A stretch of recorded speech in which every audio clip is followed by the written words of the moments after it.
Well, good evening, everybody. This is Carpo.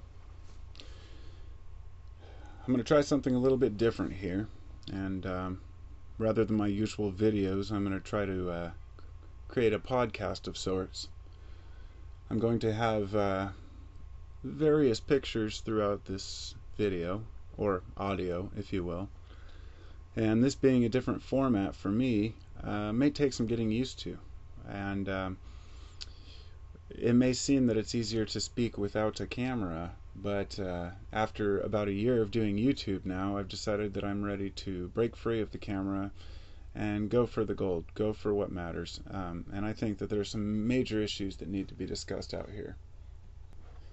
Now, I know we're all doing our best to understand what's going on, and we're all putting our best foot forward, or at least most of us are, in the community of understanding, so we can try to share with one another what we learn. But it's really easy to forget that we get wrapped up in our own views. So I would like to lay out some goals and some reasons for doing this channel and for doing this podcast. First off, I'm here to help raise social awareness of issues and discoveries that might help us understand ourselves and each other. That being said, I realize that it's all relative as to what those issues are and whether they're important to the individual. And I try to remember this every day and everything I say. Just because I'm interested in a particular subject does not mean anyone else is. And I think the more we realize this, the more we can find the middle ground, or the golden mean, if you will. I know there are a lot of people out there doing this. A lot of people out there with various podcasts and shows talking about these same issues. So I would like to bring to the table what I would like to do differently. I would like to provide an open format which allows and promotes discussion. And I see us as all part of the knowledge. We're all scientists. In other words, just because a person is a specialist in a scientific field does not make him a scientist, as opposed to you being a scientist experimenting with simple ideas, whether they be mental or physical. But I do respect the need for specialists in particular fields, because I realize that that is what drives us as individuals, is being a specialist in a particular field. And me being a jack of all trades, or a jack of all knowledge, I don't dwell in any particular area.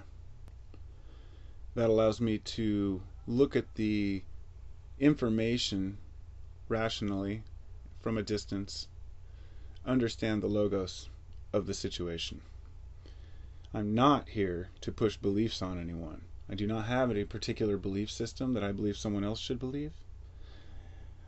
They are ever changing. I expect people to be respectful to everyone's beliefs, but I have no problem asking for proof. I'm a skeptic by nature, and that's part of who I am. I can't deny that, and I think that that's what's brought me to the awareness level that I feel I have now. Not about particular subjects, but subjects in general, and that's why I would like to cover topics that I believe are important to other people. And it's very easy for people to get wrapped up in ego when they do shows, and I wanted to let people know that that will never be a factor in why I do my shows. I just want to learn, and I would like other people to learn as well, because I feel like there are many people out there who don't quite get a grasp on how amazing life really is and how complicated it really is. As for my beliefs, if anyone cares, because people sometimes ask me, what do you believe? I believe that there must be a mover, a creator, or an original.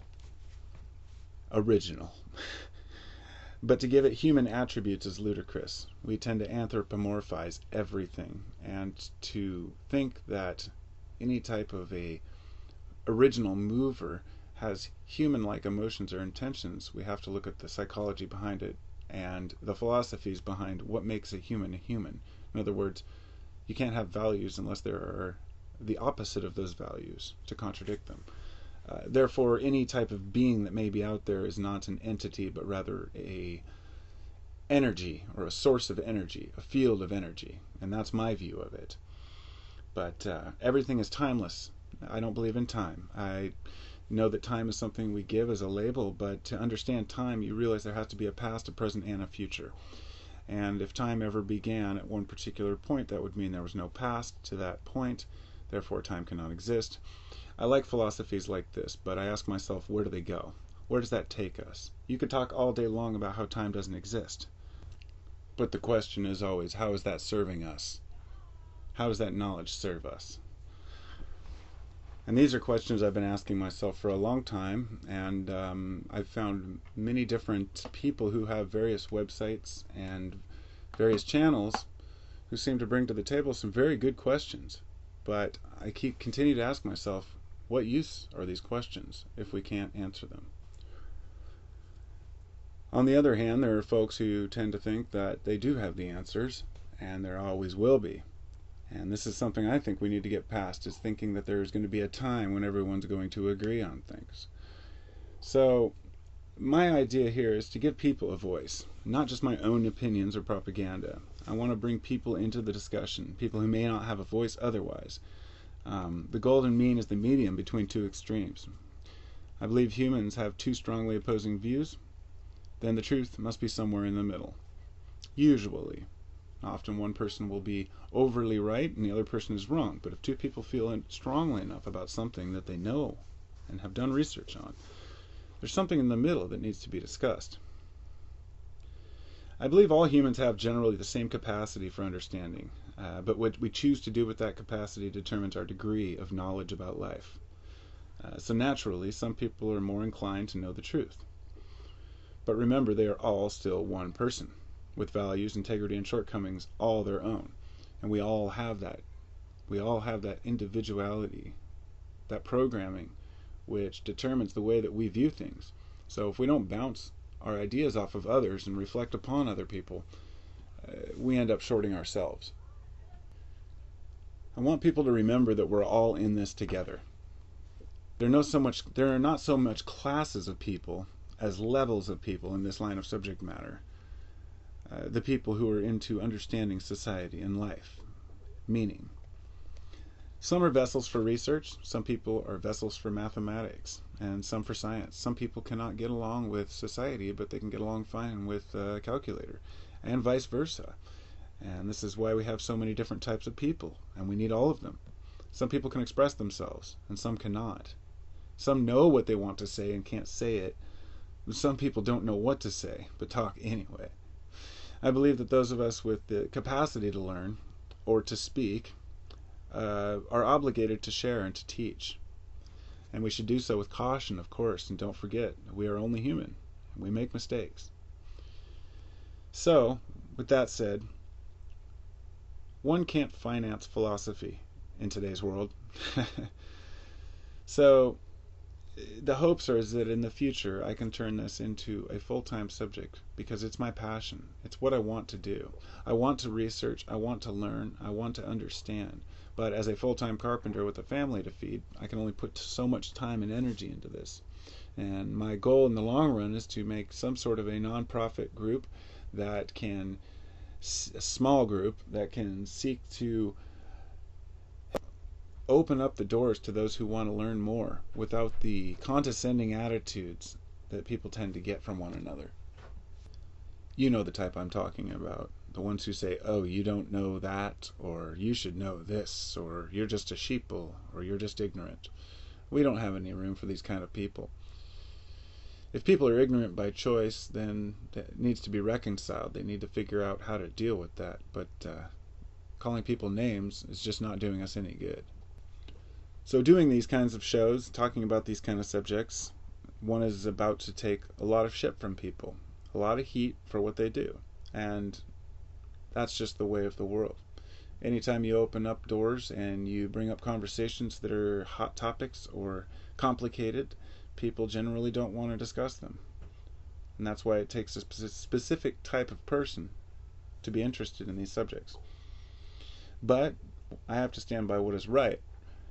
But that brings one back to relativism. You know, there are many relativists throughout history who believe what is right, you know, that right is dependent on culture, that values are dependent on culture. What is integrity? That's the This is a particular view that a lot of people hold. And that makes it very difficult for a society in general to say, this is an issue we need to discuss, or this is an issue we need to handle. Such as in the Middle East, they may not think it's a big deal with women's rights. Here in the West, we do, depending on your culture. Do we have any right to tell them it's wrong? I don't know. And those are the open discussion issues that I'd like to handle. Of course, these are issues that deal with people and individual freedoms, which is why they are important. These problems aren't going away. We just have to figure out how to process them in our own minds.